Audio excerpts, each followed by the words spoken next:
Good morning, sir. Good morning, all of you.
Let's start.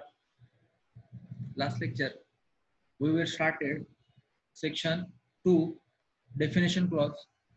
आपण यापूर्वी पण definition clause पाहिला होता, परंतु आपण काल परत एकदा डेफिनेशन क्लॉज हा डिस्कस करायला स्टार्ट केलेला आहे.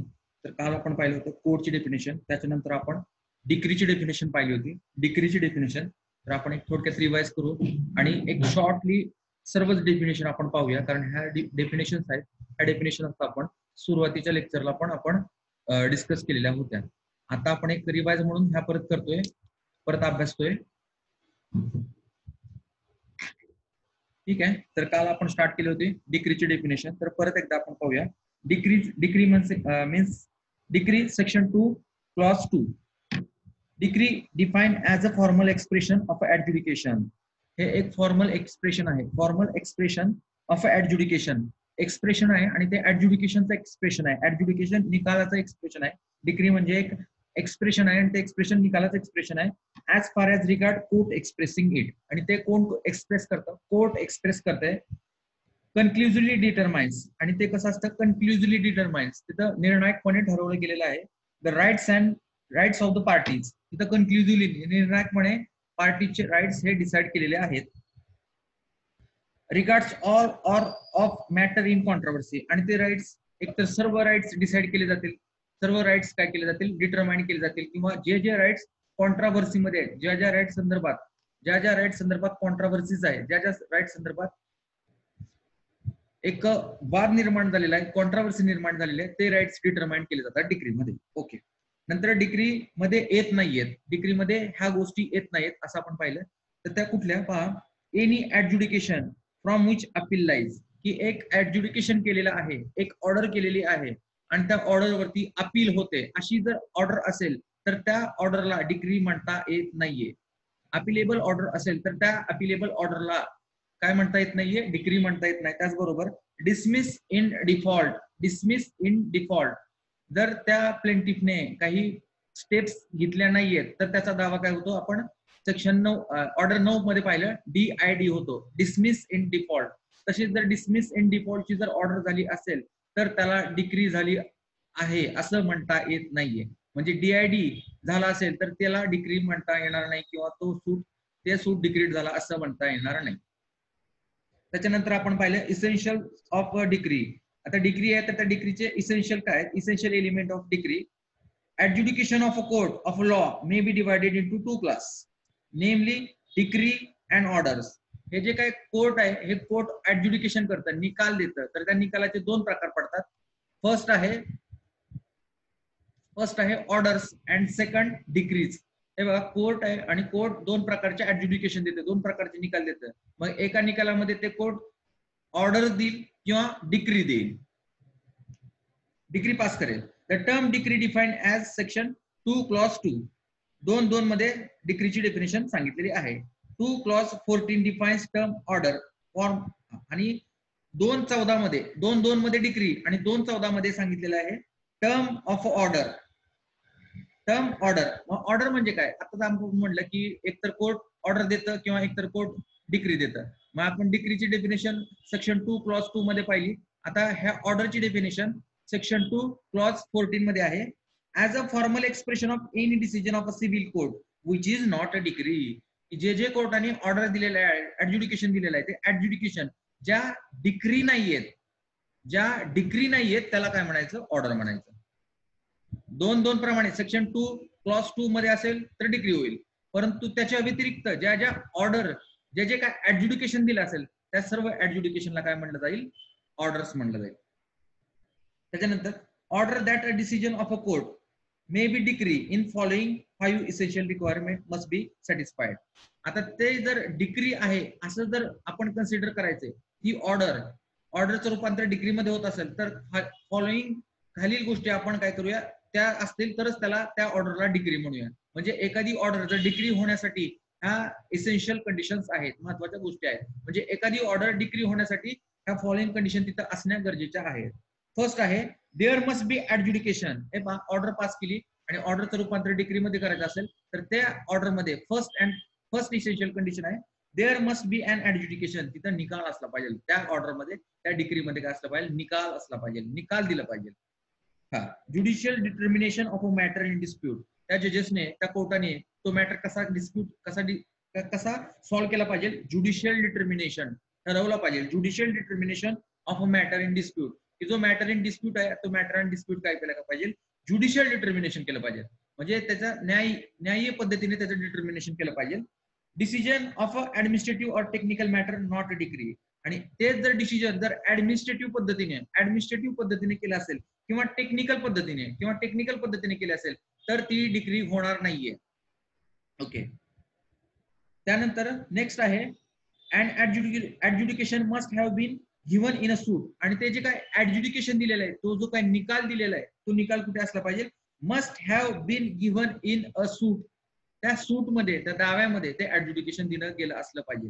ते सूट असला पाहिजे. तो सिव्हिल सूट आहे आणि त्या सिव्हिल सूट मध्ये ते ऍड्ज्युडिकेशन दिलं असेल तर त्या ऍड्ज्युडिकेशनला सूट असेल आणि त्याच्यामध्ये ऍड्ज्युडिकेशन दिलं असेल तर त्या ऍड्ज्युडिकेशनला असेल तरच त्या निकालाला, त्या ऑर्डरला डिक्री म्हणता येईल. ही सेकंड कंडिशन आहे. सेकंड कंडिशन लिहून घ्या. The adjudication must have been given in a suit. Suit मध्ये ते ऍड्ज्युडिकेशन दिलं गेलं असलं पाहिजे. The word suit not define in a code. आता ह्या कोड मध्ये सूट कुठेही सांगितलेलं नाहीये, सूटची डेफिनेशन कुठेही सांगितलेली नाहीये. ऑर्डिनरली इट मीन्स, परंतु सामान्यपणे याचा अर्थ असा आहे सिव्हिल प्रोसिडिंग. सूटचा अर्थ आहे civil proceeding. Civil proceeding instituted and presentation of a plaint. आणि तो इन्स्टिट्यूट कसा होतो? सिव्हिल प्रोसिडिंग आहे आणि तो इन्स्टिट्यूट कसा होतो? Presentation of a plaint. Plaint दाखल केला करून काय होतं? ते सूट प्रोसिड होतो पुढे. Proceeding which does not Cummins with a plaint is not a suit. आणि जिथं प्लेंट नाहीये त्याला, ज्या सूट मध्ये, ज्या प्रोसिडिंग मध्ये प्लेंट दावा नाहीये त्याला सूट म्हणता येणार नाहीये. जिथं दावा आहे त्यालाच सूट म्हणायचं, जिथं दावा नाहीये त्याला सूट म्हणायचं नाही. ओके. थर्ड कंडिशन आहे. थर्ड कंडिशन लिहून घ्या. It must have been determine the right of a parties with regard to all or any matter in controversy in a suit. आणि थर्ड कंडिशन असली पाहिजे त्या डिग्रीमध्ये, की त्या डिग्रीमध्ये हे थर्ड कंडिशन, हे थर्ड थिंग असली पाहिजे, दॅट इट मस्ट डिटरमाइन, त्या डिग्रीमध्ये डिटरमाइन केलं गेलं असलं पाहिजे, डिटरमाइन ठरवलं असलं पाहिजे, त्या डिग्रीने ठरवलं असलं पाहिजे, डिटरमाइन्स दॅट द राईट्स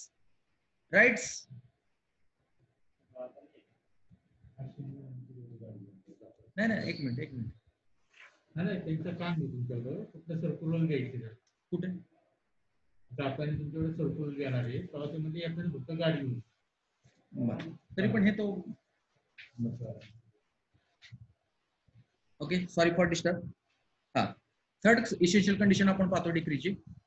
त्या डिग्रीमध्ये थर्ड ही गोष्ट असली पाहिजे, कुठली पहा, इट मस्ट बी डिटरमाइंड, त्या डिग्रीमध्ये डिटरमाइंड केले पाहिजे, राईट डिटरमाइंड केले गेले असले पाहिजे, कोणाचे, त्या parties with regard to all, आणि जे काय पार्टीचे डिस्प्युटेड राईट्स आहेत ते सर्व राईट्स डिग्रीमध्ये डिटरमाइंड केले गेले असले पाहिजे, सर्व राईट्स किंवा ऑल, सर्व राईट्स, किंवा जे राईट संदर्भात कॉन्ट्राव्हेन्शन चालू आहे, ज्या राईट संदर्भात वाद चालू आहे, ते पण राईट ते सुद्धा त्यात डिटरमाइन केले गेले असले तरी पण त्याला डिग्री असं म्हणतात. म्हणजे सर्वच राईट जर डिटरमाइन केले तरी पण डिग्री, किंवा काही जे कॉन्ट्राव्हर्सी मध्ये आहेत राईट्स ते जरी डिटरमाइन केले तरी पण त्याला काय म्हणलं जाते, डिग्री म्हणलं जातं. म्हणजे ते थोडक्यात काय, determination of right with party with regard to all, सर्वच केले असेल तरी पण ती डिग्री, किंवा जे कॉन्ट्राव्हर्सी मध्ये आहेत ते जरी डिटरमाइन केले असेल तरी पण त्याला डिग्री म्हणता येईल.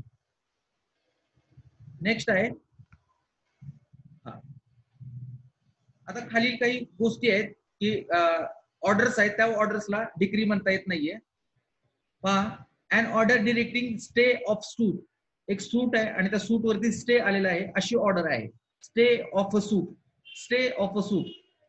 तर ते स्टे ऑफ सूटची ऑर्डर असेल तर त्याला डिग्री म्हणायचं नाही. Next, an order remaining suit for fresh disposal, ही एक ऑर्डर पास केलेली आहे आणि ती ऑर्डर पास कशा संदर्भात केलेली आहे, remanding fresh suit for disposal, remand केलेला आहे, रिमांड बॅक केलेला आहे आणि फ्रेश सूट द्या म्हणून असं सांगितलेलं आहे, फ्रेश सूट, तर ती जरी ऑर्डर असेल तर त्याला पण डिग्री म्हणता येणार नाहीये. थर्ड आहे, अन ऑर्डर रिटर्निंग प्लेंट, इथं फक्त पहा, जी काय ऑर्डर आहे ती order returning of a plaint आहे, returning of a plaint return केलेला आहे, returning of a plaint for presentation to the proper court, की प्रॉपर कोर्टाकडे प्रेझेंटेशन करा अशी एक ऑर्डर पास केलेली आहे, त्याला पण डिग्री म्हणता येणार नाहीये. ओके, त्याचबरोबर डिग्रीचे परत आणखीन इथं प्रकार सांगितलेले आहेत. डिग्री, ऍब्सोल्यूट डिग्री, डिग्री निसी, असे दोन प्रकार आहेत, लिहून घ्या. ऍब्सोल्यूट डिग्री नावातच आहे बघा, absolute decree, when a decree is complete, जर ती डिग्री कंप्लीट झाली असेल, when decree is complete itself it become full effect at once, तर ती कंप्लीट डिग्री असेल तर त्याचा इफेक्ट कंप्लीट होतो, फुल इफेक्ट ऍट वन्स, एकदाच. हा, it is said to be absolute, आणि त्या डिग्रीला काय म्हटलं जातं, ऍब्सोल्यूट डिग्री म्हटलं जातं. ऑन अदर हँड डिक्रीनिसी, आणि दुसरी आपण पार्ट म्हणतो की decree nisi, NISI, decree nisi which is not a take effect, की त्या डिग्रीचा एकदाच ऍट वन्स इफेक्ट होत नाहीये, अंमल होत नाहीये, एकदाच झाला तर ती ऍब्सोल्यूट डिग्री, आणि जर ती डिग्रीचा अंमल एकदाच ऍट वन्स नाही झाला तर ती डिक्रीनिसी झाली. पुढे सांगितलेलं आहे क्लासेस ऑफ डिग्री, आता ह्या डिग्रीचे क्लासेस पण केलेले आहेत पुढे, म्हणजे डिग्रीचे क्लासिफिकेशन केलेलं आहे, कुठल्या प्रकारचे डिग्री आहेत त्याचे क्लासिफिकेशन पहा. फर्स्ट आहे प्रिलिमिनरी, प्राथमिक स्वरूपाची degree, preliminary, PRILIMINARY, preliminary.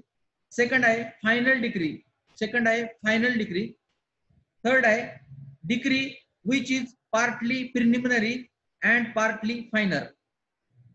Third kind आहे degree which is partly preliminary and partly final. And fourth one आहे ऑर्डर रिजेक्टिंग प्लेंट, आणि फिफ्थ आहे determination of a question within section 144, determination of a question within section 144. Okay, आता हे असे 5 प्रकार आहेत डिक्रीचे, तर आपण एक एक पाहूया. फर्स्ट प्रकार डिक्री इज प्रिलिमिनरी. आता नावातच आहे बघा, एखाद्या डिक्रीला प्रिलिमिनरी डिक्री कधी म्हणायचं. Decree is preliminary when adjudication though it conclusively determines the right of parties.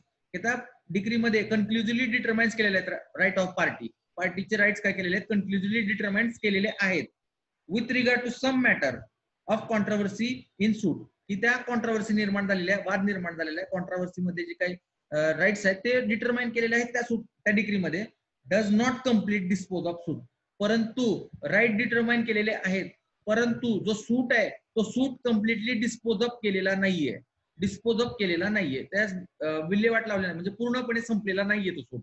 Right determine केलेले आहे परंतु सूट आणखी डिस्पोज ऑफ झालेला नाहीये, तर त्याला काय म्हणायचं, preliminary decree. And further proceeding, आणि पुढे त्या सूट मध्ये फर्दर प्रोसिडिंग होणार आहे. Have not taken before a suit can be completely dispose of, आणि कम्प्लिटली डिस्पोज ऑफ झालेला नाहीये. On the other hand preliminary decree has one which declares right and liabilities of party. इथं rights and liability पार्टीच्या declare केलेल्या असतात. Leaving actual result of working on further proceeding. परंतु actual result असतो त्या सूटचा तो मात्र राहिलेला आहे. फक्त राईट्स डिक्लेअर केलेले आहेत परंतु ऍक्च्युअल रिझल्ट आहे त्या सूटचा तो मात्र आणखीन पाठीमागे राहिलेला आहे. Later, further inquiries held to be pursuant of a preliminary decree and right and liabilities of parties are finally determined. A decree is passed in accordance with such determination, which is final. आणि जी आणखी नंतर होऊन final होणार आहे म्हणजेच ही preliminary decree आहे असं आपण म्हणूया. नेक्स्ट आहे, आता काही प्रकार आहेत सूटचे, तर त्या सूटच्या प्रकारामध्ये प्रिलिमिनरी डिक्री पास केली जाते. काही प्रकार आहेत, काही सूटचे टाइप्स आहेत, त्या टाइप्स मध्ये प्रिलिमिनरी डिक्री काय केली जाते, पास केली जाते. तर ते पहा कुठल्या कुठल्या प्रकारचे सूट्स आहेत. Recovery of a position of immovable property. परत एकदा सांगतो, recovery of recovery of a position of a movable property. जी काय मुव्हेबल प्रॉपर्टी आहे त्या इमूवेबल प्रॉपर्टी आहे. Recovery of position of immovable property, जी काय इमूवेबल प्रॉपर्टी आहे आणि त्या इमूवेबल प्रॉपर्टीचं पोझिशन रिकव्हर करण्यासाठी सूट फाईल केलेला आहे. इमूवेबल प्रॉपर्टी आहे आणि त्या प्रॉपर्टीचं पोझिशन रिकव्हर करण्यासाठी एक सूट फाईल केलेला आहे.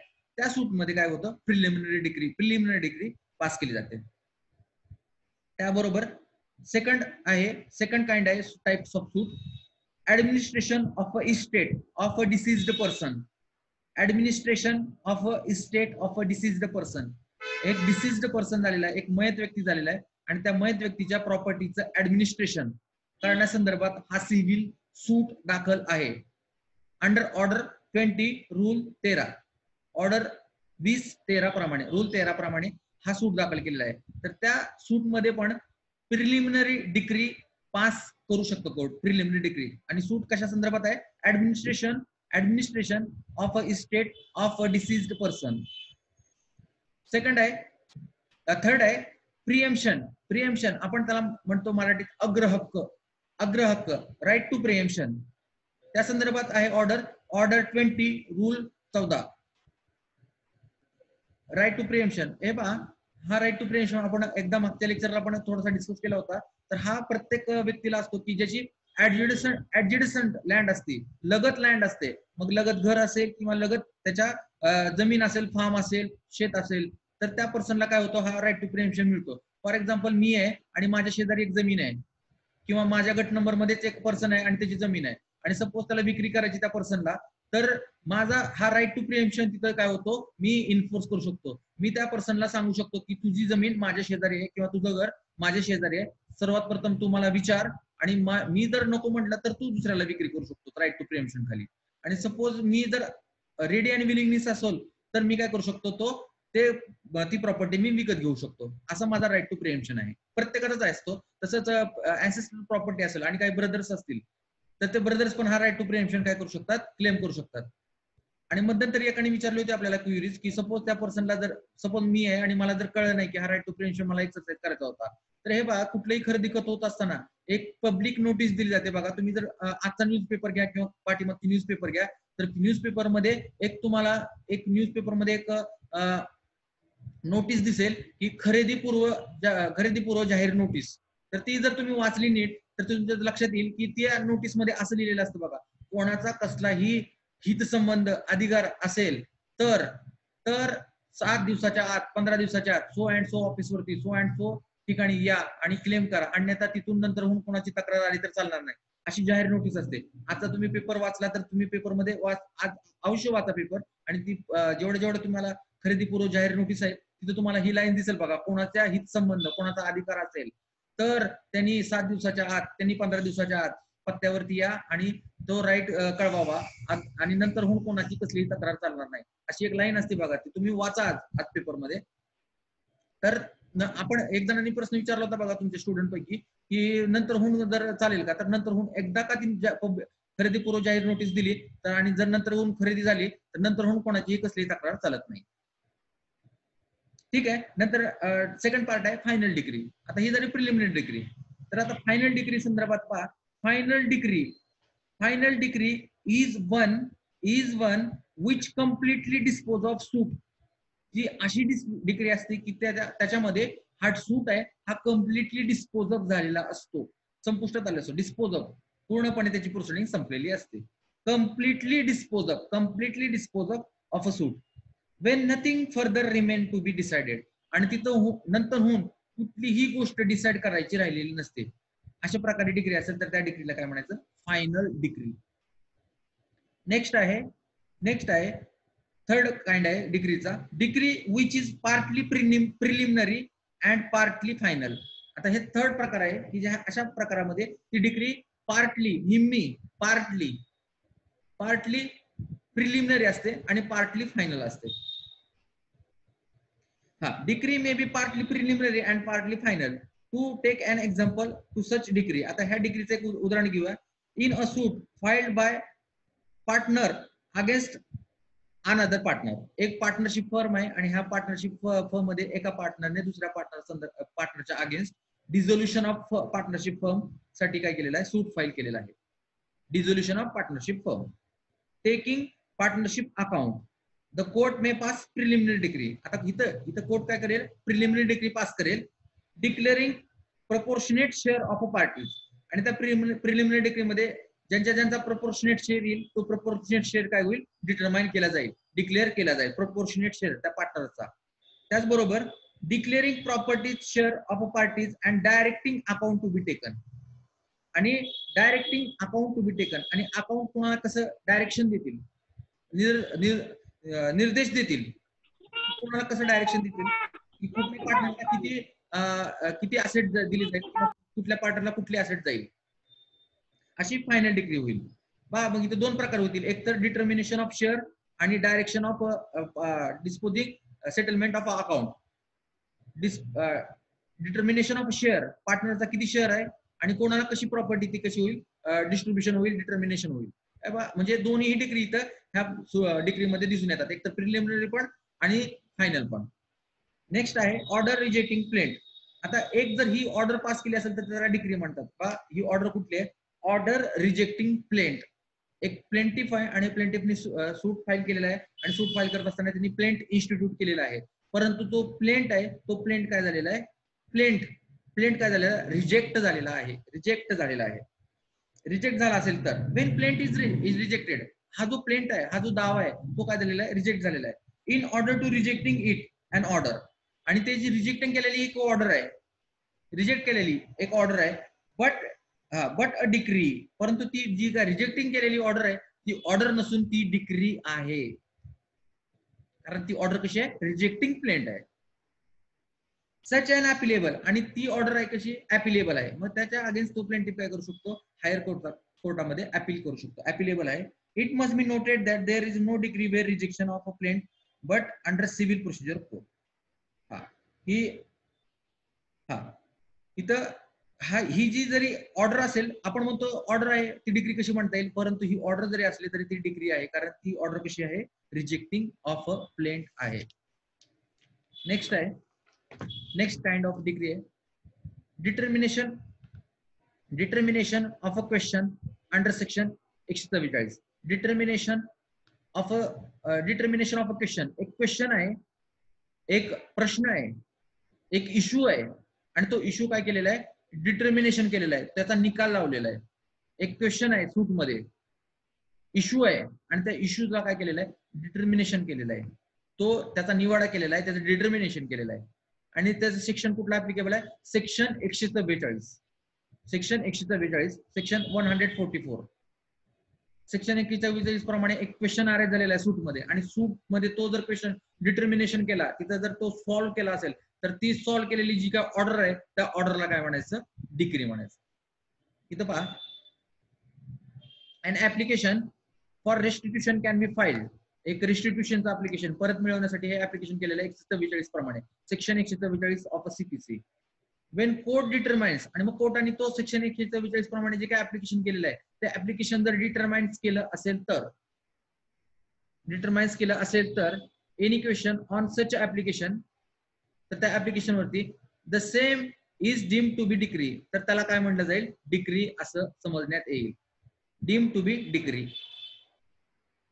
ओके, आता नेक्स्ट आहे decree does not included appealable order.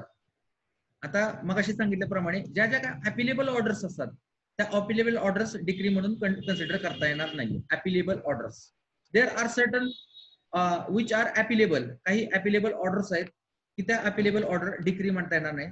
These are specified in, आणि त्या कुठे सांगितलेल्या आहेत, these are specified in section 104, section 104 and order 43, order 43 of a code. याच्यामध्ये ऑर्डर पास केलेल्या आहेत आणि त्या ऑर्डर कशा आहेत, दोन आता आपण सांगितले 104, सेक्शन 104 आणि ऑर्डर 43. ह्या 104 सेक्शन प्रमाणे आणि ऑर्डर 43 प्रमाणे जर ऑर्डर पास केली असेल आणि त्या ऑर्डरवर जर अपील होत असेल तर त्या ऑर्डर्स डिक्री नाहीत. त्याच्यानंतर ऑर्डर रिटर्निंग प्लेंट, एक ऑर्डर पास केलेली आहे आणि ती ऑर्डर काय आहे, रिटर्निंग ऑफ अ प्लेंट आहे. गल्लत करायचं नाही, रिजेक्शन ऑफ प्लेंट वेगळा आहे आणि रिटर्निंग ऑफ अ प्लेंट वेगळा आहे.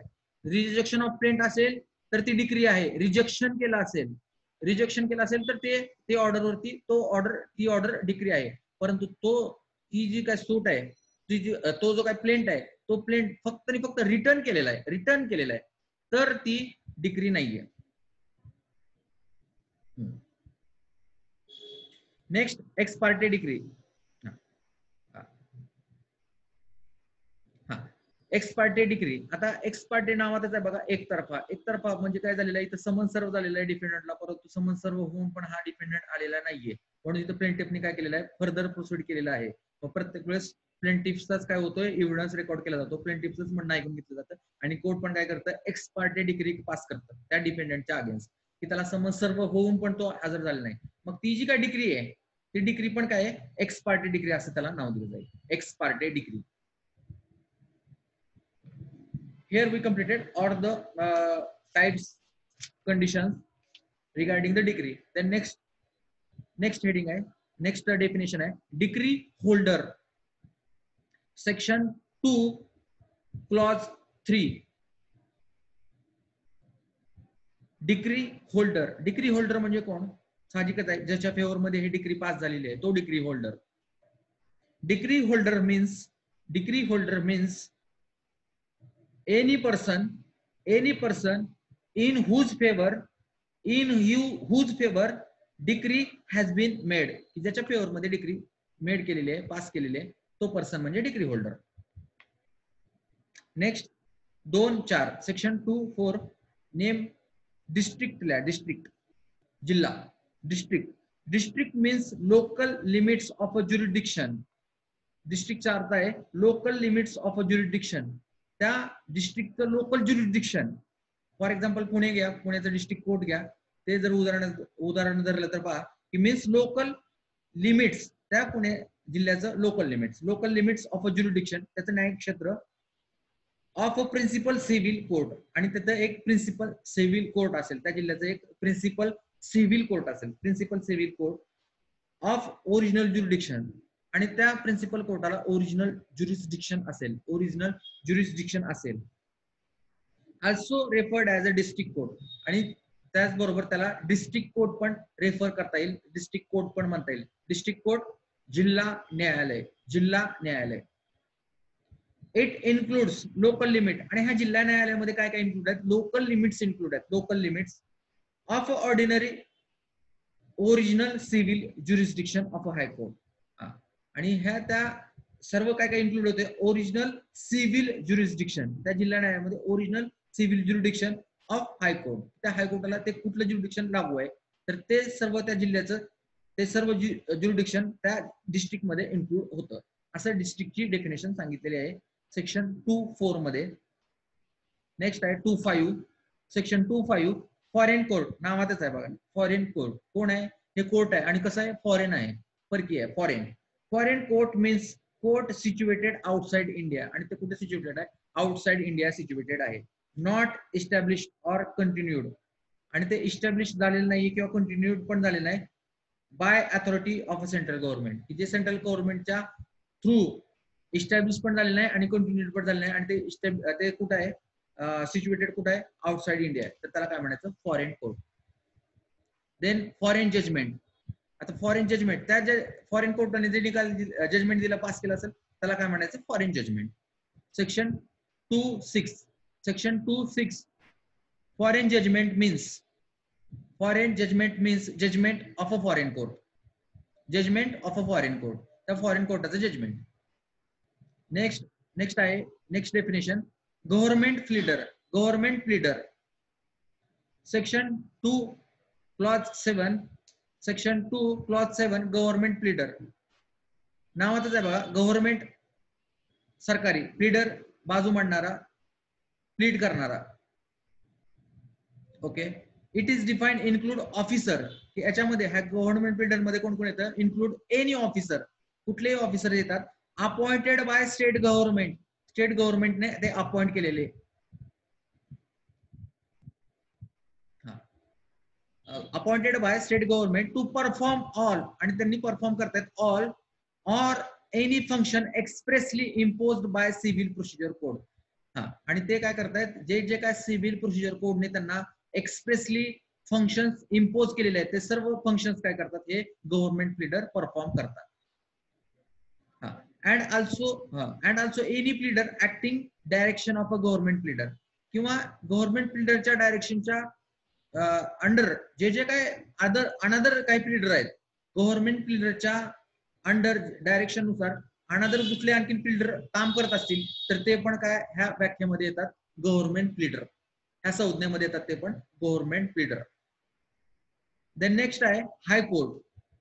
हायकोर्ट इन रिलेशन, हायकोर्टची डेफिनेशन इथं सांगितलेली आहे सेक्शन 2 क्लॉज 7A मध्ये, त्यात अंदमान निकोबार आयसलँड इन्क्लूड केलेले आहेत. मीन्स हायकोर्ट इन कलकत्ता, म्हणजे सर्व जे जे काय राज्य आहेत त्या राज्यामध्ये एक हायकोर्ट मेन हायर अथॉरिटी आहे, त्याला हायकोर्ट म्हणलं गेलंय, आणि इथं फक्त हे अमेंडेड सांगितलेलं आहे. त्याच्यानंतर सेक्शन 2.8 सांगितलेलं आहे बघा, जज, जजची डेफिनेशन सांगितलेली आहे. जज इज डिफाइंड ऍज, जजची डेफिनेशन अशी सांगितलेली आहे, डिफाइंड ऍज प्रिसाइडिंग ऑफिसर. हा जज means presiding officer of a civil court. हे दिवाणी न्यायालय आहे, आणि दिवाणी न्यायालयामध्ये जो प्रिसाइडिंग ऑफिसर आहे, प्रिसाइड करणारा, निर्णय देणारा जो अधिकारी आहे त्याला जज असं म्हटलं गेलेलं आहे. डेफिनेशन सांगितलेलं आहे जजची, defined as a presiding officer of a civil court. Okay. Then next आहे डेफिनेशन जजमेंट. जजमेंटची डेफिनेशन आहे section 2.9, section 2 clause 9. Judgment means, आता जजमेंटचं आपण डेफिनेशन पाहूया. Judgment means statement given by जज. जजनी जे जे काय स्टेटमेंट दिलेले आहेत, स्टेटमेंट दिले ते statement. Judgement means statement given by जज, स्टेटमेंट गिवन बाय जज on ground of decree or order. डिक्रीच्या किंवा ऑर्डरच्या ग्राउंड वरती जे जे काय स्टेटमेंट गिवन बाय जज इज कॉल्ड जजमेंट. डिक्रीच्या ऑर्डरच्या ग्राउंड वरती जे जे काय स्टेटमेंट ह्या जजने दिलेले आहेत त्याला जजमेंट असं म्हणायचं. नेक्स्ट डेफिनेशन आहे judgment debtor. Judgment debtor section 2 clause 10. Judgment debtor नावातच आहे बघा, हा जजमेंट डेप्टर आहे. डेप्टर मीन्स कर्जदार, म्हणजे ज्याच्या अगेन्स्ट, ज्याच्या अगेन्स्ट हे जजमेंट पास झालेलं आहे तो पर्सन. डिक्री होल्डर, ज्याच्या फेवर मध्ये डिक्री पास झालेली आहे तो पर्सन. आता हा जजमेंट डेटर आहे. जजमेंट डेटर, जजमेंट डेटर मीन्स एनी पर्सन, म्हणजे असा कुठलाही person, means any person against whom, की ज्याच्या against whom decree has been passed, decree pass झालेली आहे. A person against whom decree has been passed, की त्याच्या अगेन्स्ट ती डिक्री पास झालेली आहे. Or order capable of execution has been made, किंवा एक अशी ऑर्डर पास झालेली आहे की त्या ऑर्डरचं एक्झिक्युशन अंमलबजावणी होऊ शकते. अशी ऑर्डर त्या पर्सनच्या अगेन्स्ट पास झालेली आहे, त्या पर्सन्सला जजमेंट डेटर म्हटलं जाईल. देन नेक्स्ट डेफिनेशन आहे legal representative. Legal representative, legal representative means person, असा पर्सन हु इन लॉ, कायद्याच्या दृष्टीने represent estate of deceased person, की तो काय करतोय, रिप्रेझेंट करतोय, प्रतिनिधित्व करतोय. ती जो काय व्यक्ती मयत झालाय त्या मयत व्यक्तीच्या इस्टेटचं प्रतिनिधित्व हा पर्सन करतोय. आणि कसा, इन लॉ, कायदेशीर, इन लॉ, कायदेशीर. हा, and includes any person, and include any person. आणि ह्या लिगल रिप्रेझेंटेटिव्हच्या डेफिनेशन मध्ये आणखीन इन्क्लूड होतंय, पहा, includes any person who intermeddles with the estate of deceased, की ज्यांचा हित संबंध आहे, जे काय इंटरमिडिएट्स आहेत त्या इस्टेट मध्ये, त्या डिसीज्ड पर्सनच्या इस्टेट मध्ये, ते सर्व लीगल रिप्रेझेंटेटिव्ह ह्या संज्ञेच्या अंडर येतील, संज्ञेमध्ये येतील, कक्षेमध्ये येतील. In a case where party sued or sued in a legal representative character, the legal representative also covers a person. एखादा जर पर्सन जर रिप्रेझेंटेटिव्ह ह्या कॅरेक्टर मध्ये, लीगल रिप्रेझेंटेटिव्ह ह्या कॅरेक्टर मध्ये जर तो पार्टिसिपेट होत असेल त्या सूट मध्ये, तर तो कसा रिप्रेझेंटेटिव्ह असला पाहिजे, लीगल रिप्रेझेंटेटिव्ह असला पाहिजे, कायदेशीर रिप्रेझेंटेटिव्ह असला पाहिजे. तर आणि तो काय करू शकतो, रिप्रेझेंट करू शकतो. देन नेक्स्ट आहे, नेक्स्ट डेफिनेशन आहे mesne profit. Section 2 clause 12, section 2 clause 12 mesne profit. Mesne profit आपण मागच्या लेक्चरला पण 1-2 वेळेस आपण ह्याचा संकल्पनेचं थोडंसं ओझरतं व्ह्यू पाहिलं होतं. पहा, mesne profit means property of a property, means those profit, की असा profit, those profits which the person in wrongful possession of such a property actually received or might with the ordinary diligence have received therefrom. की असा person, असा profit, की तो profit त्या व्यक्तीकडून ह्या व्यक्तीला दिला पाहिजे की ज्या व्यक्तीकडे ह्या प्रॉपर्टीचं रॉंगफुल पोझिशन होतं. फॉर एक्झाम्पल इथं काय केलेलं आहे, सूट फॉर रिकव्हरी फॉर पोझिशन केलेलं आहे. मग इथं जर नंतर होऊन हा सूट डिक्रेट झाला आणि प्लेंटिफच्या बाजूने झाला, प्लेंटिफच्या फेवर मध्ये जर हा निकाल झाला, तर इथं ह्या प्लेंटिफला काय दिलं जातं, एकतर प्रॉपर्टीचं पोझिशन पण दिलं जातं, त्याचबरोबर काय दिलं जातं, त्याचं मेन्स प्रॉफिट. कारण ही जी काय प्रॉपर्टी होती, ही प्रॉपर्टी रॉंगफुली डिफेंडंटच्या पोझिशन मध्ये होती, रॉंगफुली डिफेंडंटच्या पोझिशन मध्ये होते. आणि हा प्लेंटिफ काय झालेला आहे, जी काय त्या डिफेंडंटच्या पोझिशन मध्ये असल्यामुळे त्या प्रॉपर्टीला जे काय इन्कम इन्कर्ड येणार होता, त्यातून काय उत्पन्न मिळणार होतं, ते सर्व उत्पन्न डिफेंडंटने काय केलेलं आहे, घेतलेलं आहे. तर आता त्या डिफेंडंट कडून प्रॉपर्टी पण हवी आहे आणि त्याला ते जे काय उत्पन्न त्या डिफेंडंटने घेतलं, ते उत्पन्न पण, जे काय प्रॉफिट त्या डिफेंडंटने घेतलंय, ते पण प्रॉफिट हा मेन्स प्रॉफिट म्हणून, मेन्स प्रॉफिटच्या अनुषंगाने तो हा प्लेंटिफ सीक करू शकतो, मिळवू शकतो. नेक्स्ट आहे movable property. Movable property includes growing crops. Movable property मध्ये ग्रोइंग क्रॉप्स पण इन्क्लूड आहेत. आता आपण म्हणतो की ग्रोइंग क्रॉप्स, तर ते कसे जमिनीला जरी अटॅच असेल तर ते इझिली सर्व करू शकतात. म्हणून जे काय ग्रोइंग क्रॉप्स, पीक उत्पन्न आलेलं आहे, ते पण काय होऊ शकतात, मुहेबल ह्या संज्ञेखाली येतात. ओके, 1 मिनिट राहिलेलं आहे, आपण थांबूया इथे. आपण ऑर्डर मुएबल प्रॉपर्टी ह्या डेफिनेशन पर्यंत आलेलो आहे. ठीक आहे, काय क्युरीज असेल तर विचारा, 1 मिनिट राहिलाय.